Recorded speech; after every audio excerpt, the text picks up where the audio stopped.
Сәлеметсіңдер ме, балалар? Бүгін біз сіздермен әліпбиді оқуды бастаймыз. Ол кітап әріптер мен сөздердің сиқырлы әлемі деп аталады.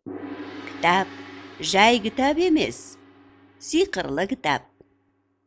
Енді балалар мұқият зер салып қараңыздар. 1, 2, 3. Б әріпі. Б әріпі. Бұлт.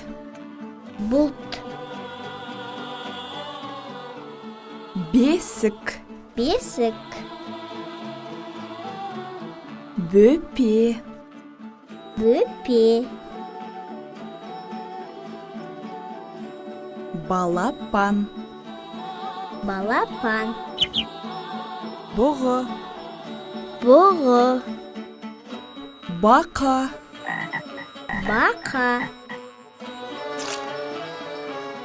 Балық. Балық.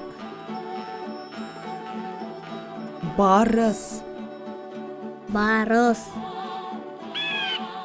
Бүркіт. Бүркіт. Байрақ.